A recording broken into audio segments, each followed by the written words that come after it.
Murakoze nyakubahwa Perezida wa Repubulika. Before that, Scovia, Mr. President, exchange nabonye hagati yawe na Minister Olivier yari ibiki? What happened? Ndi interested kumenya uko nayo ukurikiranye nkagerageza kureba ikibazo kirimo nkakibura.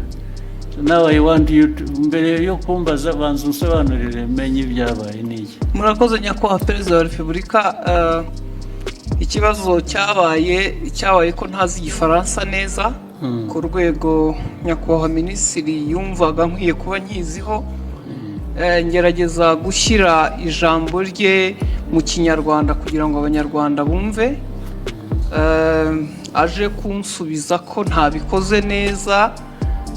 Hari ku cyumweru yakosoraga Ikinyarwanda oya ni ukuvuga ngo hari message yari yanditse cyangwa ubutumwa mu Gifaransa asubiza yavugaga kuri issue ya Kongo. Hari abo yari ibyo yasubizaga tugerageza gushyira mu Kinyarwanda.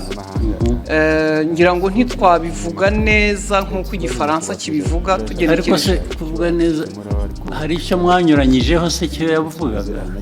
Ntabwo twakimenye kugeza ubu kubera ko ndavuga isi ushobora kubana yaravugaga ikintu mukagisobanura mu buryo butandukanye n'ibyo yavuze. Ubwo ni nko kuvuga ngo mwavuze ibyo atavuze, ariko hari no kuvuga ibyo yavuze wenda mu rurimi we yumva rudahagije.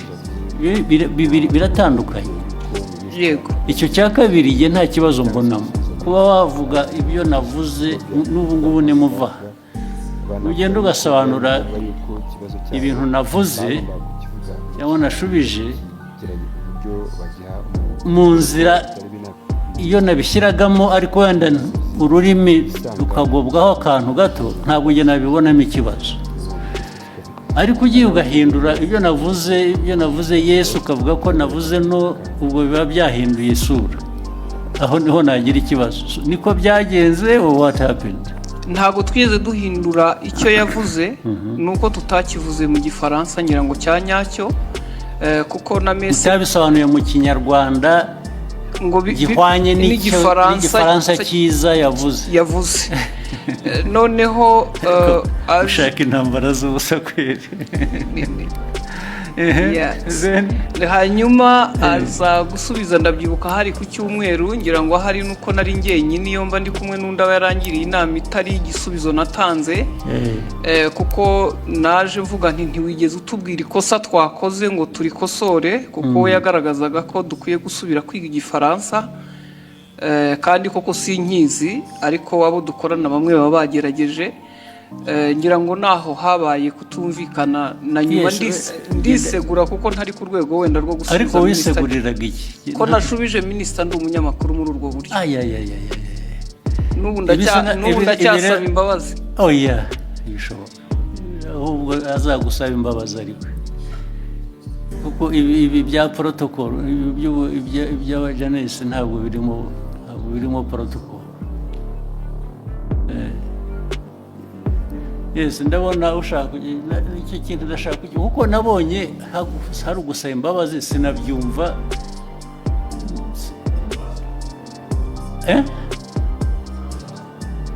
Ya kudasobanura neza, ariko nabyo bifite ikindi bivuze bibiri. Neza no kuvuga ko ibyavugwaga mu Gifaransa sibyo byavugwaga mu Kinyarwanda. Biratandukanye.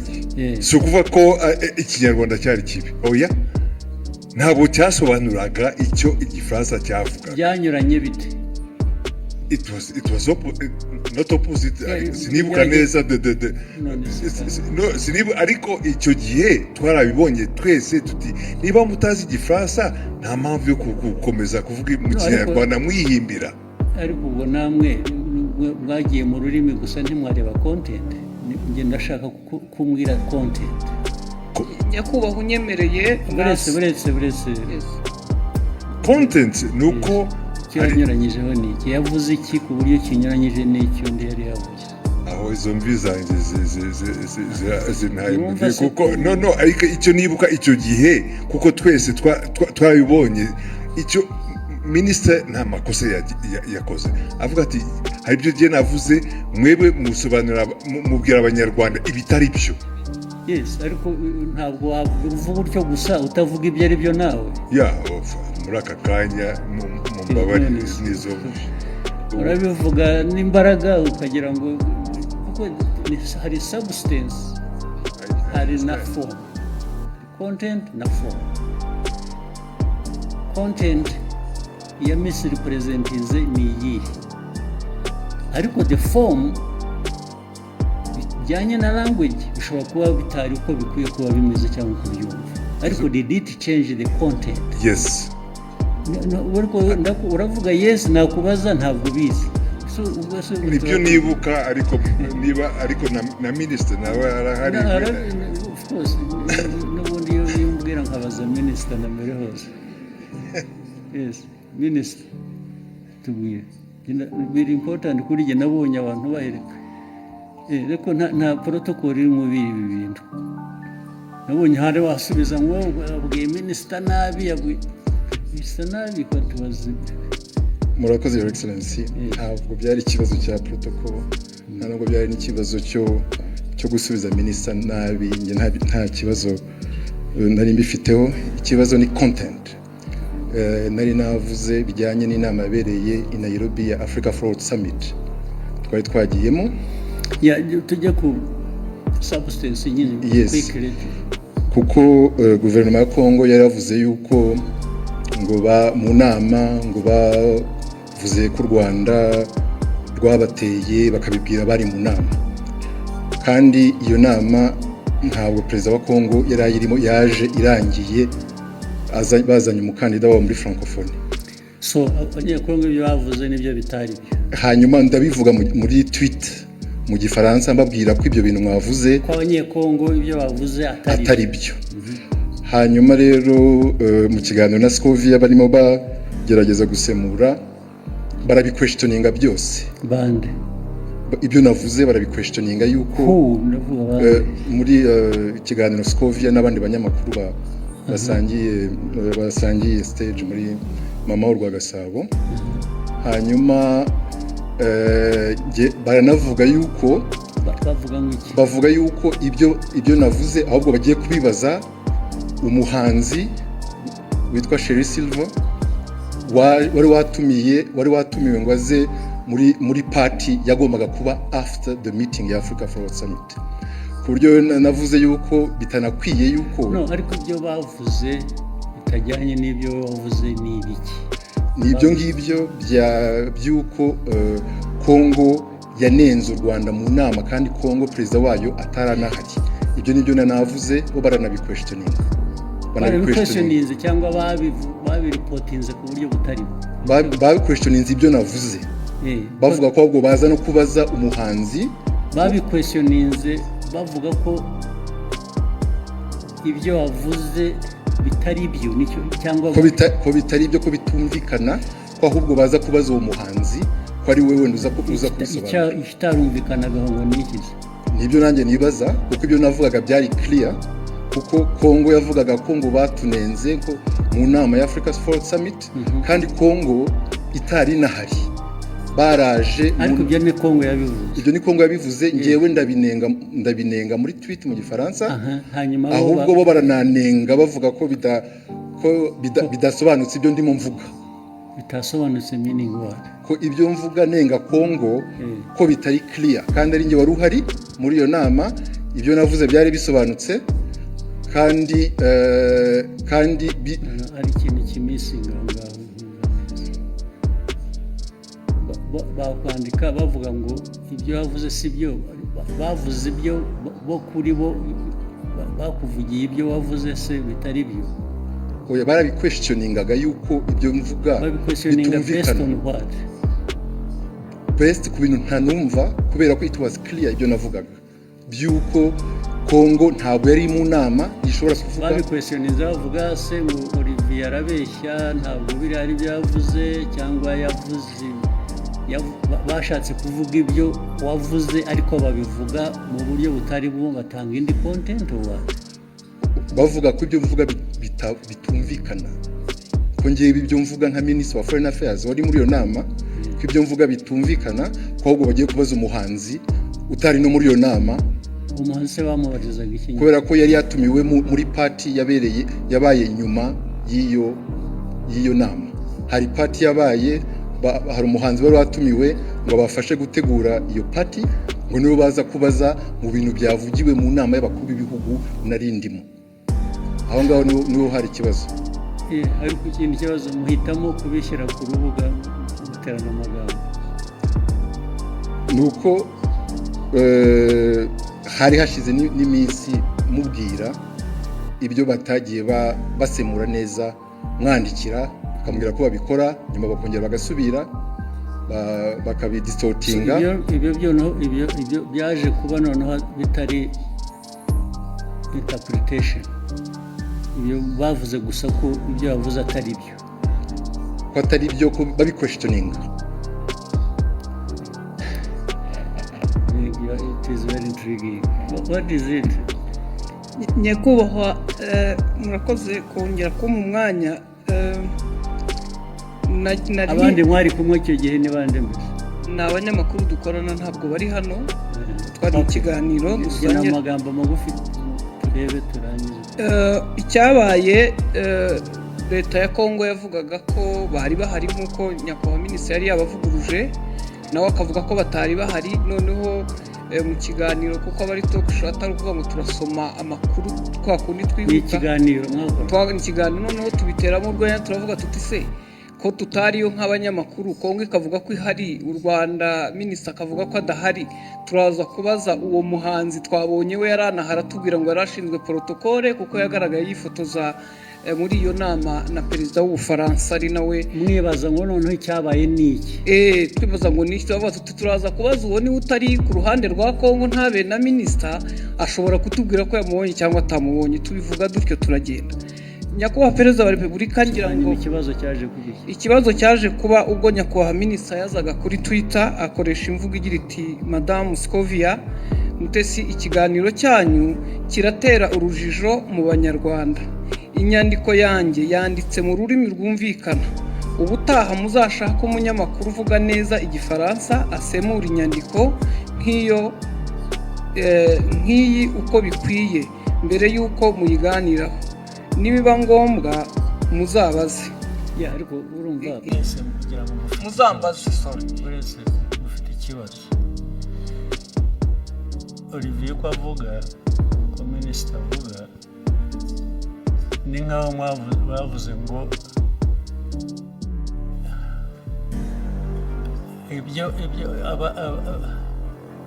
ibyo yavuze asubiza ko abanyekongo batari bahari. Mwavuze ko ni nk'aho muvuga ngo abanyekongo bo baravuga ngo bari bahari, wowe uravuga ngo ntibari bahari. Nibyo byateye urujijo. Yego. Okay? Ntabwo byaba ikibazo cy'Igifaransa rero cyangwa Ikinyarwanda. Kuko niba uvuga ngo mu iyi nama ntabwo bari abantu bari bahari. Okay? Then wowe ukavuga ngo minisitiri ibyo avuga ntabwo ari byo, bariya baravuga ngo bari bahari, minisitiri aravuga ngo ntibari bahari. Icyo kikaba ari cyo kiba ikiganiro, ntabwo ari ikibazo cya interpretation. Ni ikibazo cyo kuvuga ngo abantu koko bari bahari cyangwa ntibari bahari. Iyo ntabwo ari interpretation y'Igifaransa cyangwa Ikinyarwanda. Urumva n'ibyo mwamubwiye nabyo ntabwo ari byo, kuko niba uvuga ngo bavuze nk'aho bahakana ko ibyo wavuze atari byo, kubera ko wavuze ko batari bahari abanyekongo kandi wenda ntibari bahari, ariko bo baravuga ngo ariko reka tubaze abanyekongo bo barabivuga nk'abari bahari, ubanza bari bahari. Meaning barashaka kumenya niba wowe ibyo wavuze ko batari bahari ari byo. Ntabwo ari ikibazo cya interpretation ya language. biri he aho ngaho? Ni ikibazo cyo kunyomoza kuvuga ngo minisita yatubwiye ko abanyekongo batari bahari. Reka tubaze uriya muntu wundi wari uhari akutubwire ko abanyekongo batari bahari. Ntabwo ari ikibazo cy'igifaransa cyiza cyangwa kibi, ni ikibazo cyo guhakana icyo wavuze in whatever language you said it. Sinzi niba mubyumva. Ahangaha ikibazo cya interpretation ya language kivuye he, cyangwa igifaransa kibi cyangwa ikinyarwanda kitumvikana bivuye he? What is at issue here is to prove that either abanyekongo ibyo babivuze koko bari bahari, cyangwa se babivuze babeshya ntibari bahari. Ariko we Olivier yavuze ko abanyekongo batari bahari. So icyo ni ikibazo cya the substance of the argument, it's not the language. So mwagihinduye ikibazo cya language gute? Ntabwo twagihinduye ikibazo cya language. Ndavuga na minisita niwe mbwira. Ntabwo ari ikibazo cya language ngo uzajya ubwira abanyarwanda no, kuko niyo waza kuba yabyumvise igifaransa neza, still yajya kuvuga ngo Olivier yatubwiye ko abanyekongo bari bahari kandi batari bahari. Yatubwiye ko batari bahari kandi bari bahari, kuko abanyekongo baravuga ngo bari bahari. Is that an issue of language? Ibyo mukabiterana amagambo mu media gute?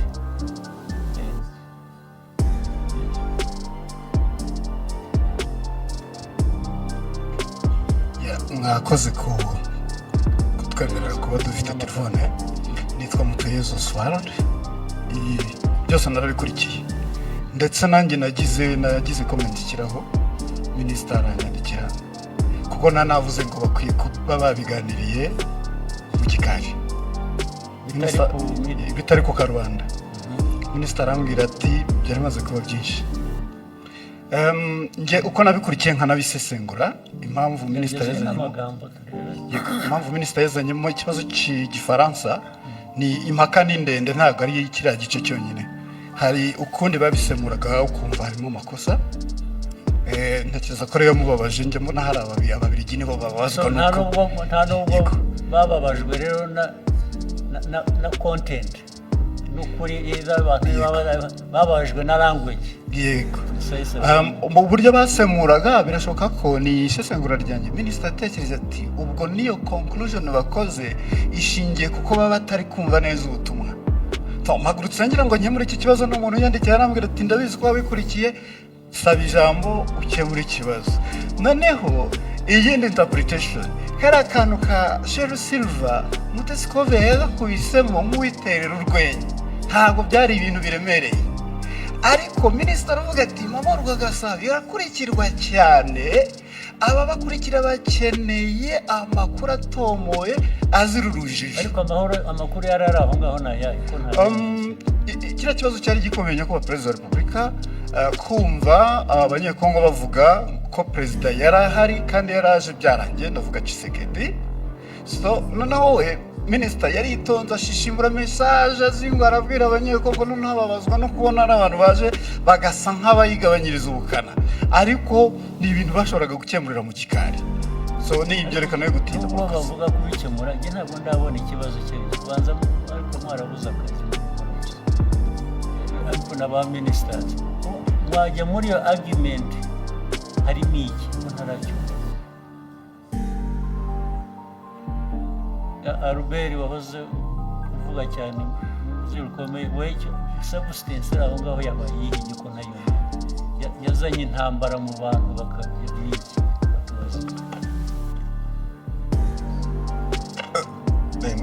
nashatse nantuza ndanayibonye. Wa mugani byatangiye ari uko abanyekongo ubwabo batangaje inkuru itari cyo, bakundi ibyo okay. So noneho minisita arabasubiza babwira ati ibyo mwavuze si byo nta nubwo perezida yari ahari exactly hanyuma muri interpretation noneho nuko yavuze ati iki kiganiro cyanyu kiratera urujijo rwatewe n'uruhe mbese urujijo mu banyarwanda inyandiko yanjye yanditse mu rurimi rwumvikana ubutaha muzashake umunyamakuru uvuga neza igifaransa so ni interpretation y'igifaransa yari yanditse bo batangiye ariko minisita we yajya kuri content agasobanura icyo bakosheje bikava mu rurimi kuko issue ntabwo ari ururimi hano issue ni content yuko bamwe muri abo bantu badiscussing ari side ya minisita ari abanyekongo ari abaganira hariho wa misrepresenting the facts exactly ntabwo ari ikibazo cya language ariko no ikibazo kirimo kuko we icyo yashubije kuko niyo mpamvu minisita avuga ati mukwiye gushaka abantu bazi basesimura igifaransa neza mu kinyarwanda so uko basesimuraga ntuzayishyura igifaransa mu kinyarwanda babwira the public audience ubwo icyo yakemuraga ni minisita nuko cyabaga gukemura ni ikintu kimwe gusa perezida yari aho ngaho cyangwa ntiyari ahari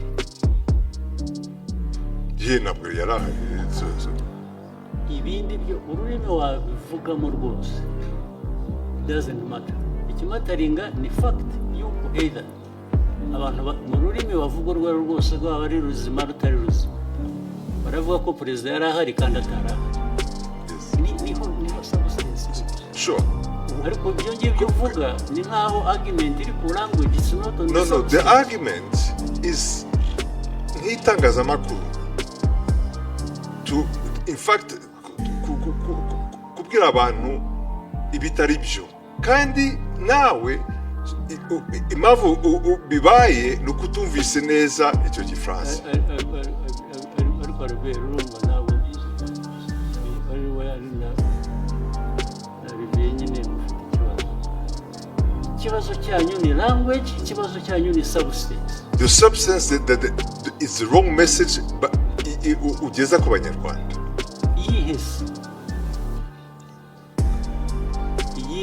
yo guquestioninga ibyo minisita yavuze nawe questioning ibyo navugaga rero noneho bitwayeho byari biri ya questioning ibyo minisita yavuze wari uhari now that becomes the substance kurimo no it's not exactly hari ahantu Mr. President Excellency the problem is we ajya ngo abanyarwanda bumve the substance uko yari imeze hanyuma mu itangazamakuru mbere ko utangaza muri audience ukwiye kumenya ko ibyo ugiye kubabwira ari byo so wasobanukiye nabi ukabwira the audience the wrong message yababwiye in fact they were questioning even ibya minister. Why not? Okay. Even if why can't the minister's statement be questioned? No, okay, why not? Fine, let's take it. You question the minister. Fine. So,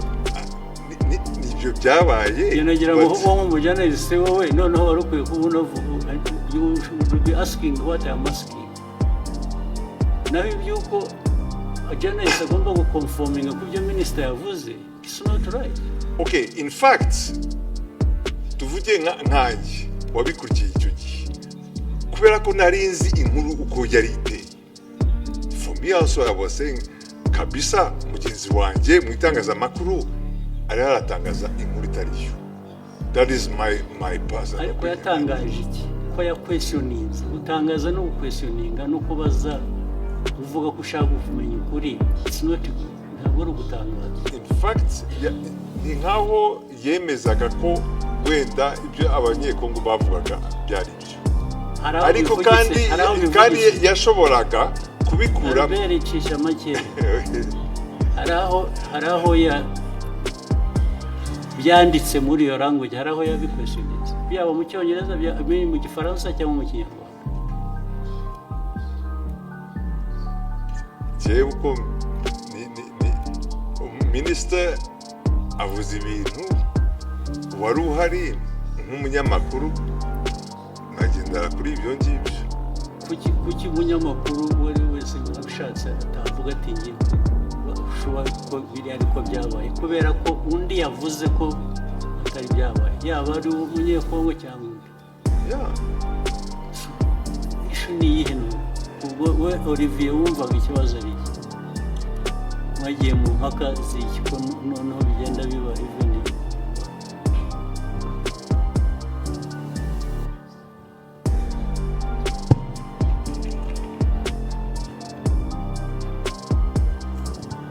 murakoze Your Excellency. Byatangiye kuri ishi yo gusemura mu kinyarwanda kuko bari mu kiganiro nk'abanyamakuru bane, uko bagendaga basoma iyo tweet mu gifaransa bagerageza kuyisemura, ariko bayisemuye banyuranya n'iki specifically. Ndashaka kutuba specific bikava mu bintu bya rusange gusa. Barabisemuye batanga wrong impression gute, iki batanze badistortinze. Nk'urugero nabaha kuri ibyo bya Kongo ko yari hari cyangwa itari hari, ku buryo hari ngira ngo Scovia yageze aranavuga ngo ariko ngo wenda bashobora kuba bari bahari ariko perezida atarahari, perezida wa Kongo, ariko Kongo yari ihagarariwe. Kandi njye navuze yuko the chair was empty, kandi byari byo. Chair ya DRC nta muntu n'umwe wari uriho, nta n'abantu bari bariho. Kubera ko wavuze akavuga atyo, icyo wajya kumusubiza ni ukumubwira ngo no, actually nta n'umwe wari uhari gusa, izindi ntambara ubwo zasubizanye. Nibyo nari navuze muri iyo tweet yuko the chair was empty. Ariko erega nta muntu owninga facts cyangwa ukuri ngo iyo yavuze ntawe ugira icyabaza, wabivuze ni nabyo, ariko somebody expressinze ko ashaka kumenya ko ibyo ari byo. What is wrong with that? Ikibazo cyari gihari nuko it was even questioning a fact. It was not even my opinion. It was a fact. Questioning what? No, it was your opinion, much as it was a fact. Kuniwe wari wabize.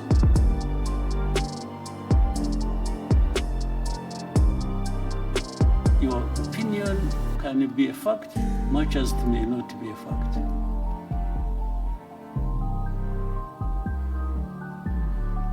Your opinion is not always a fact.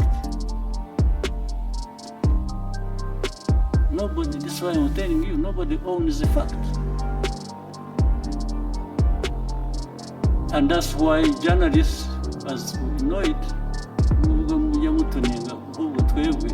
ntabwo numva ko iyo umuntu yavuze ikintu kubera ko ari minisita, byanavuzwe ko ari minisita, so nobody says anything kubera ko byavuzwe na minisita.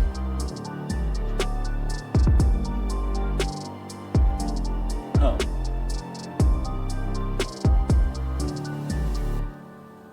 So your exchange is flawed. It's not right.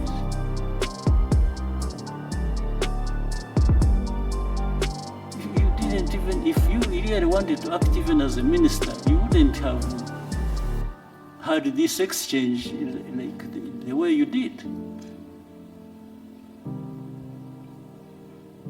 Niba ari ukugiye kujya udiringa n'aba-journalists, then there is a problem. So byabanje kuba ko ari interpretation ya French n'ikinyarwanda, kuko ni nabyo wanditse, ni nkaho wababwiraga ko bakwiye kuba bazi igifaransa kizima kitari icyo byavuye no kuri substance, byagiye muri ibyo ngibyo birimo iki nka minisitiri icyo bibonamo ni iki? It was just to ensure yuko abanyarwanda bahabwa the right information ku byerekeye ibyabaye gusa. The right information iva mu bibazo bibazwa. If if they are asking you and you can substantiate what you are saying, Abanyarwanda, they are benefiting. Another time, actually, they may question you and find what you said was not right. Still, Abanyarwanda will benefit.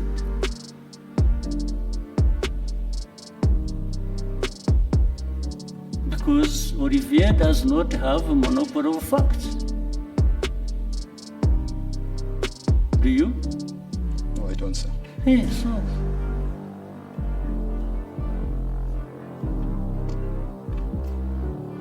Why would you behave in exchange as if you own the facts? Na Albert wagusapotingaga bimura namubaza ko bati nabyibagiwe ati ntabwo numva mbizi rwose. What is the argument?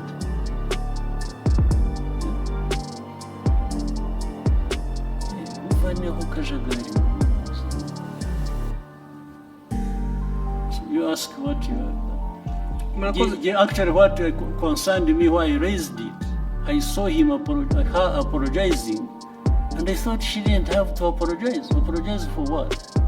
ndasabye imbabazi kubera ko ndi umucuruzi mfite televiziyo minisitiri kuvuga ko tutize dufite ibintu bitameze neza dushobora gutakaza isoko nagombaga kujya mu ruhande rumeze rutyo ariko kuri jyewe waritakaza wa apologizing. babona nasabye imbabazi nabo bambabarire. There was absolutely no reason to apologize.